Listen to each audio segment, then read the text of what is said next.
kuendelea kumjua Kristo na kukaa katika neno lake, kukaa katika neno lake, demeurer dans la parole de Dieu.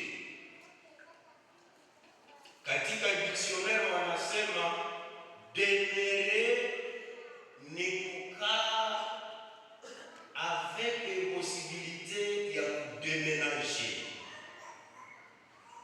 Sisi wapastori hatukae ndani ya nyumba zetu.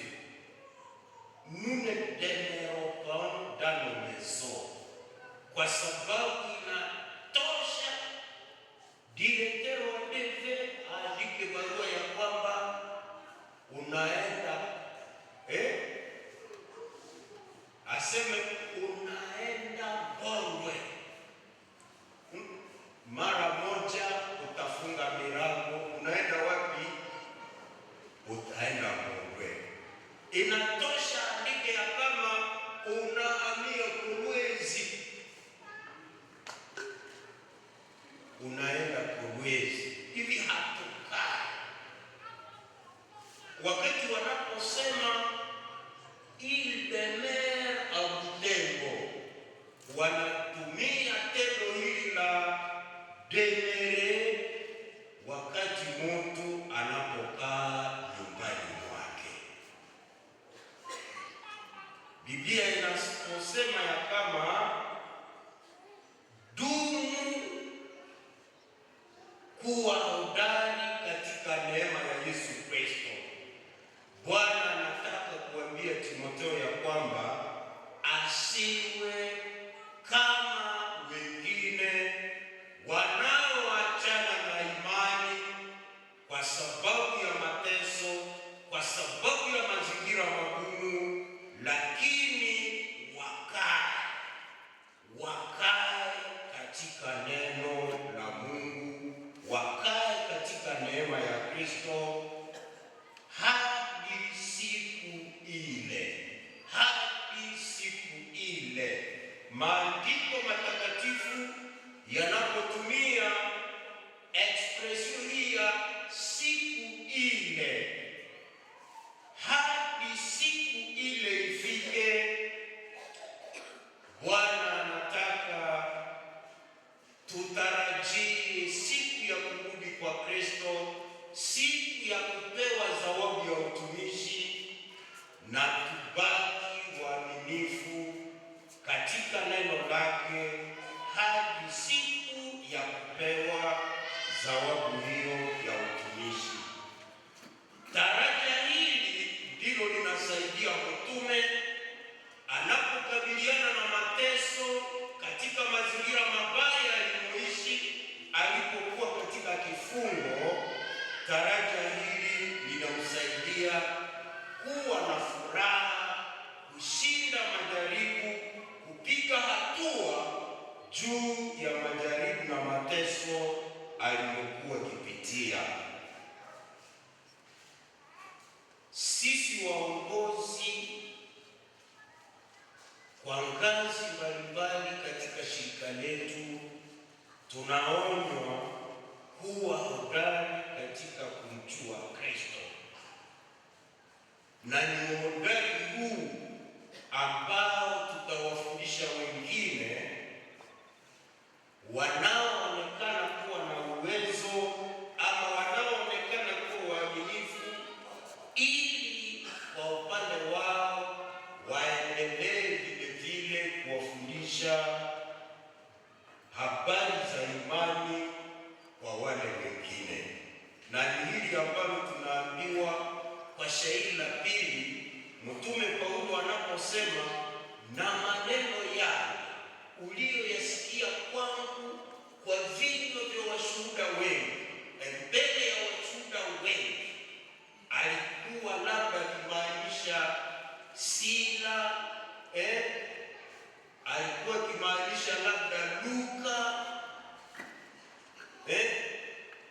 na Tito na wengine ambao walikuwa kishiriki na utumishi huu. Anasema na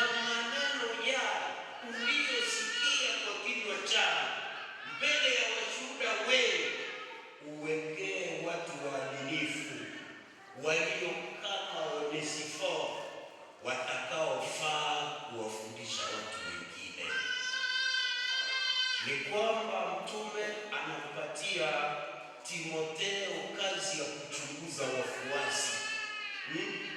Tunaitwa kuwachunguza wafuasi wetu, kuwateste, tuone wanani wanaonekana kuwa hodari na waaminifu. Wale ambao wanaonekana kuwa hodari na waaminifu tunaitwa kuwawekea kweli ya habari njema tuliyosikia tangu mwanzo, maana hao watakuwa waaminifu kuwafundisha vile watu wengine.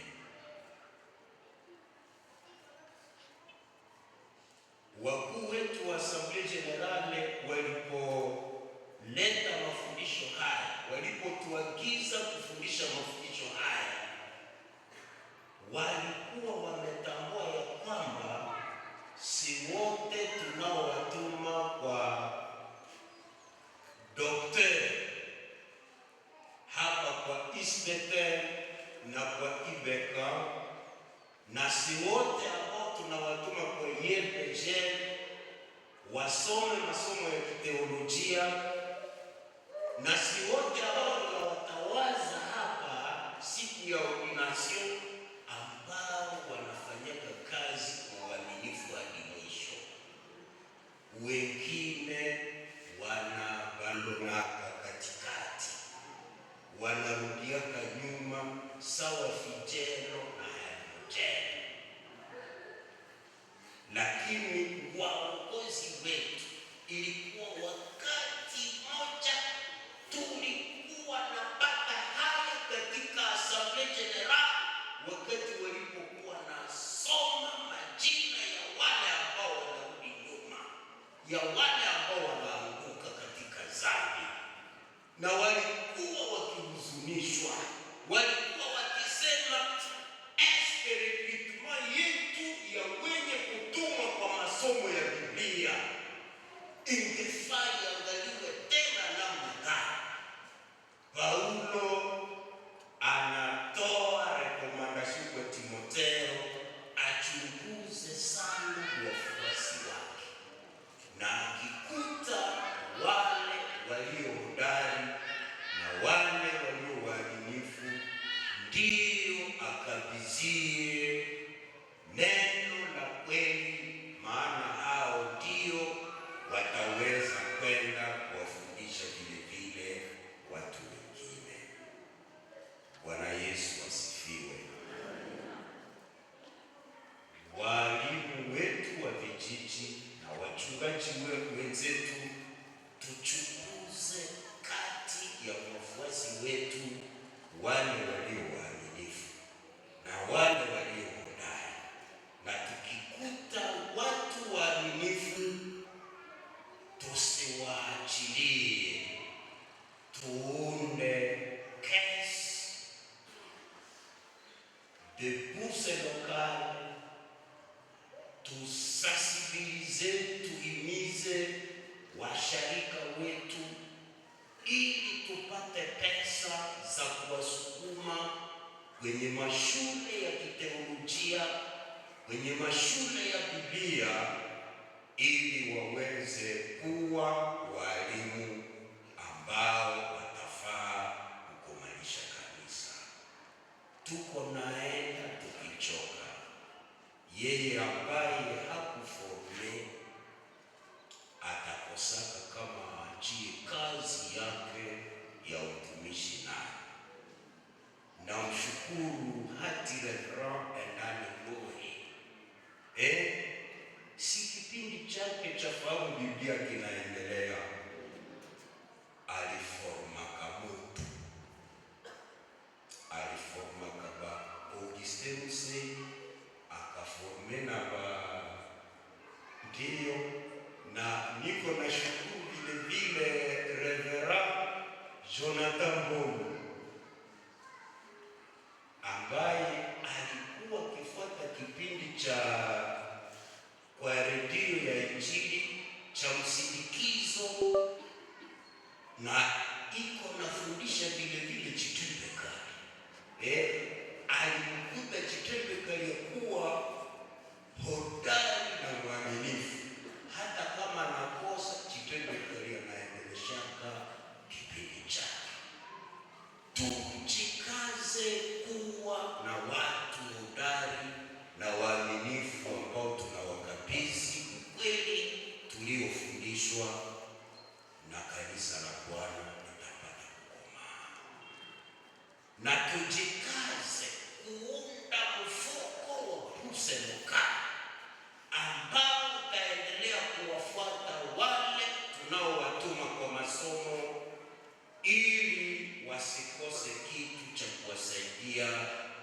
wakati wanapofuata masomo, kama tunataka kuwa na watumishi wanaofaa kwa siku zinazokuja.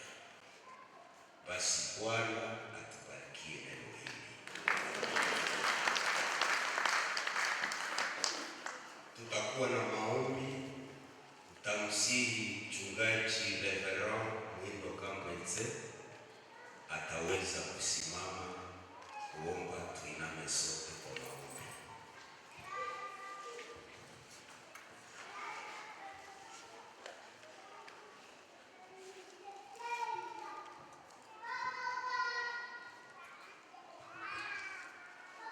Uinuliwe kwa neema ambayo umemwanga ndani ya shirika letu, kutuandalia watumishi ambao wanaweza kutuelekeza katika neno la Mungu. Tunahitaji tuelewe uaminifu wako, na sisi tuwe waaminifu kutengeneza wengine waaminifu. Majina mawili ambayo yametajwa ya wale ambao walirudi nyuma wanaleta uchungu katika mioyo yetu tunapokutana nao katika shirika letu. Tunakuja tuko nalia, tunapoona mchafuko inaingia katika uongozi, hasa watu ambao wanapoamka wanashindwa kazi, inatuumiza. Tutengenezee Timotheo ambao nao watakuwa na neema ya kutengeneza Tito na Luka na wengineo. Katika somo ya ufuasi bora, jinsi mtumishi amewataja hapa wale ambao wako na jitahidi kutengeneza wanafunzi. Tunaombea kila mchungaji apewe ile neema ya kuona katika shirika ambalo analoongoza, katika parokia ambayo anayoongoza, akutana na wanawake na wasichana ambao ni waaminifu, awe na neema ya kugundua zawadi sawa, awapeleke mbele, awafunze.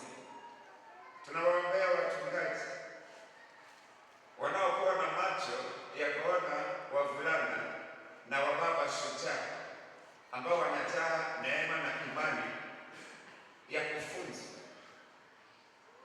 wasukume mbele. Utupe neema ya kuandalia mazingira mazuri. Si kwamba pesa zinakosa, lakini ni maoni yetu mafupi. Utuhurumie, na wakati tumefunza maombi haya, mafundisho haya yatazaa tembo, hapana panya. Tembo ambayo itakulewa na watu walio wengi. Bariki mtumishi huyu, tunajua usiku tamfunulia zaidi kusudi kesho tufunze tena. Ibarikiwe jina lako na kanisa lako likae katika utiifu wa neno hili. Utuwezeshe sote waongozi na wanaoongozwa, sisi ambao tumealikwa kwa kushiriki kongamano hili la post. Tunaamini ya kwamba tutatekeleza mambo haya kwa utukufu wako na kwa ujio mzuri wa kanisa, na wale ambao wanaangalia seme wanatesekea kwenye shule za Biblia za teolojia watatulizwa, kwa sababu hakika tutafanya tena. Kwa jina la Kristo Bwana tunaomba, amen. Amen. Basi Bwana atubariki. Tutashangilia Bwana ni mwema. Mzee ndiye hapa, pastor ndiye hapa, diakoni ndiye hapa, sekretari ndiye hapa. Nafikiri niangalia usimalize mara kama kuyamaliza tu. Tayarisha yule atakayekuwa nyuma yako. Mungu atuwezeshe. Tunataka kuitikia neno hili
salama ya Mungu inayopita akili zote italinda mioyo yenu na nia zenu katika Kristo Yesu.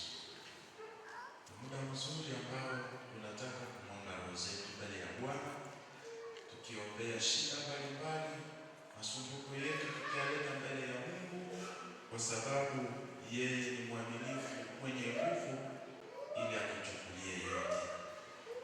Tutaombea kanisa, tutaombea hali ya usalama kiafya, tutaombea magonjwa ambayo imekuwa tatizo leo, tutaombea shida mbalimbali ya security katika maeneo yanayotuzunguka na mahitaji mengi tunayo katika kanisa letu.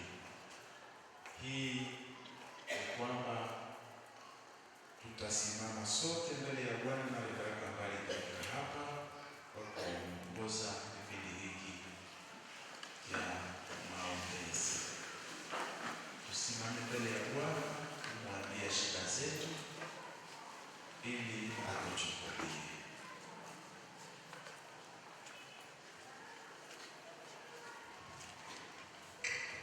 Mungu wetu mwaminifu, Mungu wetu mwaminifu, ametubariki sisi kusikia na kushika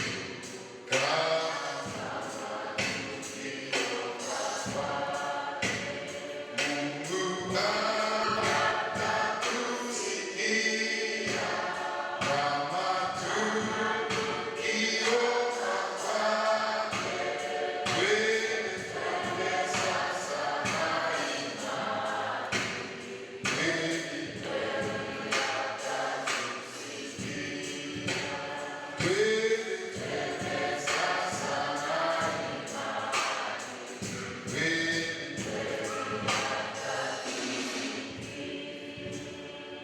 Tusiogope kumwambia, tusiogope kumwambia mahitaji yetu yote, au makubwa au madogo, anapenda kusikia. Mungu atatusikia kama tukiomba kwake, kweli twende sasa na imani, kweli twende atatusikia, kweli twende sasa na imani, kweli twende atatusikia. Ni kweli Mungu, tunapokuomba kwa imani na kusikia, na ndio maana Bwana tunamwanga roho zetu mbele yako, maana tunajua ni kwako kuna kimbilio, ni kwako tunategemea. Bwana wa uwezo, tunafika mbele yako tukikuonesha hali ambayo tunapitia kwa leo Baba, katika jina lako Yesu Kristo. Ukasimama katika maisha yetu. Tazama magonjwa ambayo imetangazwa huko na huko. Bwana wa uwezo, tunakusihi Jehova, ambayo unasema kwamba kwa saa ya Daudi tutakuita, utatutendea. Ndio maana Bwana tutashukuru tukiona umegomesha magonjwa makali ambayo imetangazwa katika provinsi yetu, katika jina la Yesu Kristo. Usimame Bwana, tuone ukitenda kazi. Angalia hali ambayo tunapitia Bwana, hali ya vita ambayo inaendelea. Hakika watu wanachinjwa kama nyama. Baba, katika jina la Yesu Kristo, simamia nchi yetu, simamia este ya nchi yetu, simamia provinsi ya Ituri, simamia provinsi ya Nord Kivu. Baba, provinsi ya kila eneo ambayo tunakuwa masaka. Bwana, simama utende kazi. Tunakuomba Bwana utende kazi yako, utusimamie Bwana. Hata yengine ni vita ya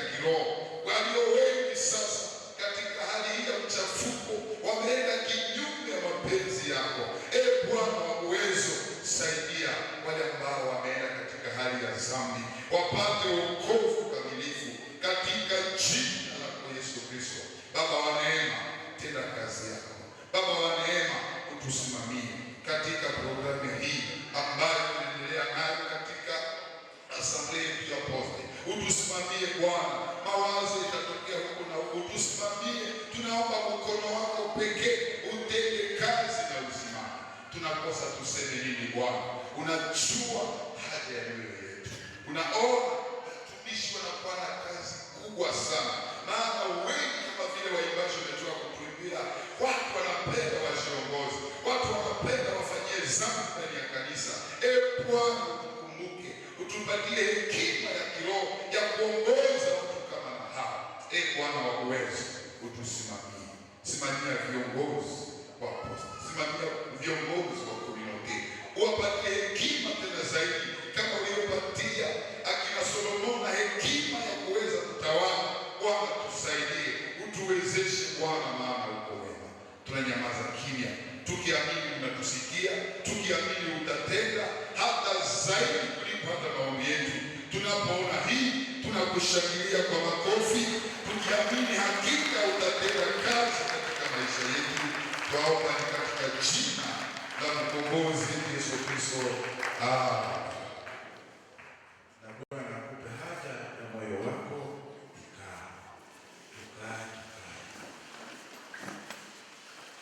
Pamoja na hii tutaalika kwa matangazo hapa, na napomaliza matangazo alafu tutaelekea kufunga kipindi hiki. Karibu Reverend Sectionnaire kwa mwelekeo na matangazo yaliyopo.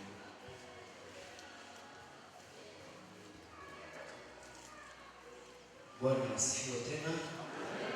Basi tunashukuru kwa ujio wenu wa mama wa baba, waalikwa na washiriki wa mkutano wa Assemblee Poste.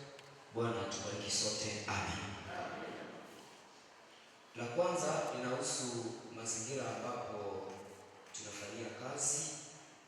Ni kwamba unapokwisha kwa ibada au unapokwisha kwa mkutano, kama ulikwisha na pikipiki au gari, usiache kwa uwanja hapa.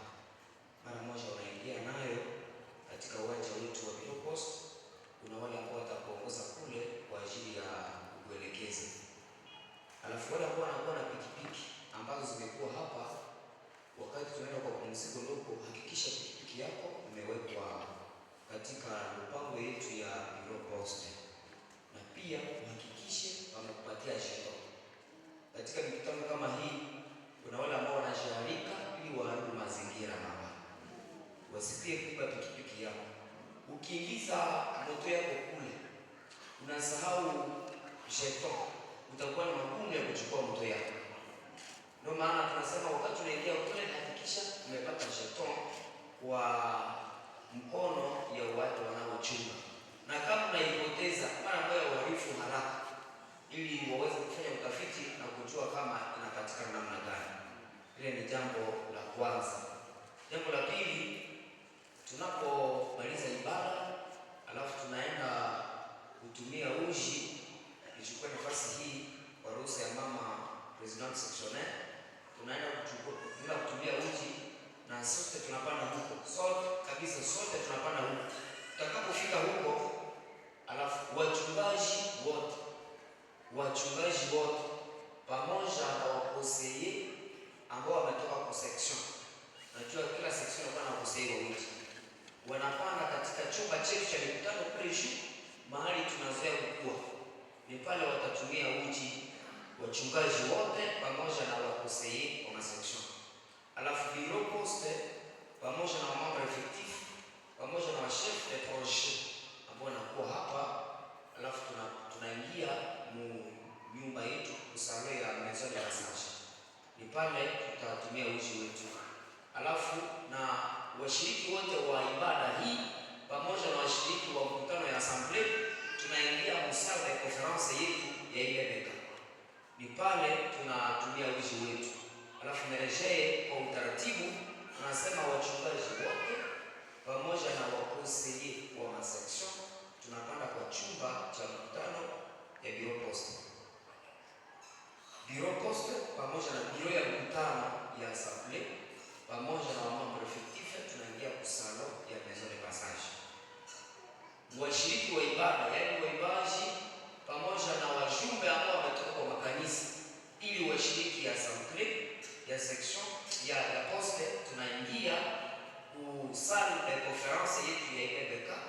ni pale tutatumia uji.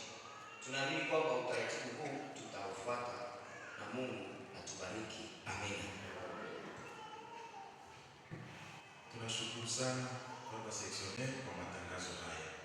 Tutasimama ili tuimbe kipande cha wimbo. Umesahau moja tafadhali. Alafu kuhusu makaro au mabaji, kila mtu mwenye anakuja kushiriki mkutano ataona Reverend Sectionnaire wake, ni yeye atampatia baji yake ya kumuingiza huko kwa mkutano. Wakoseye wa masection pamoja na chef de projet wataliona mimi nitawapatia makaro zao. Kila mjumbe toka kukanisa anaona Reverend Sectionnaire wake ni atampatia makaro yake, sababu ile makaro ndio itakubalisha kuingia huku kwa mkutano. Kila muhusika au koseye wa section wa chef de projet au kama umetumwa na kituo chako utaniona mimi ili kupatia makaro yako. Watu wa security watakuwa makini sana wakati tunaanza mkutano, hawatakubali uingie kama hauna ile makaro. Bwana tubariki. Karibu kwa wimbo kipande kimoja, na mwisho tutapokea moja ya baraka toka Baba Sectionnaire. Tusimame sote. 211, 264 kitabu kingine kipande cha 4. Tusichoke sasa kumtumikia, tumanuru. Mungu atatupa taji ya uzima, tumanuru.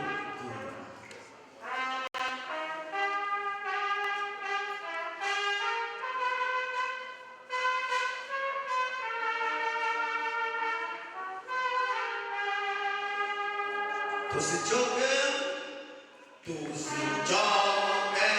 sasa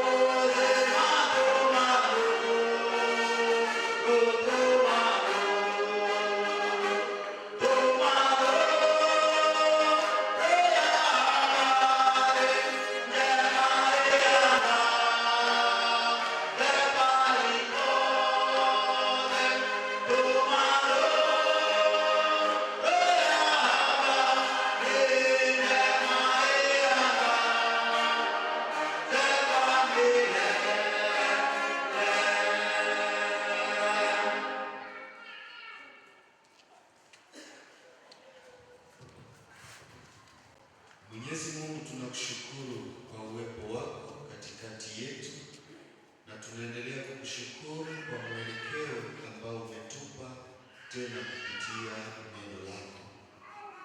Tunakushukuru pia Bwana kwa kuwa ibada hii ilianza pamoja nasi na tumeimaliza pamoja na wewe.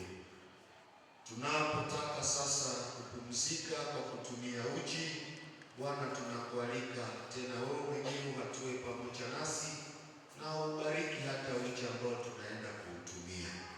Tunaacha programu yote mikononi mwako. Tutakaporudi mahali hapa, tunataka namna umetawala hapa Bwana, uendelee kutawala tangu mwanzo mpaka mwisho wa mkutano wetu kwa mchana wa leo. Bariki kila mmoja ambaye amekubali kuacha kazi zake na kuja tena kukushukuru, kukusikiliza na kuendelea Bwana kupangilia kazi ambayo umeiweka mikononi mwetu. Nakushukuru kwa kuwa unatusikiliza, na ninakushukuru kwa kuwa utaendelea kuhatua pamoja nasi. Ni katika uweza wa jina la Bwana na Mwokozi wetu Yesu Kristo tunaomba, amen. Alafu tuende na salama ya Bwana, lakini tuchuke muda kwa washiriki wote wa safari hii. kupitia uchi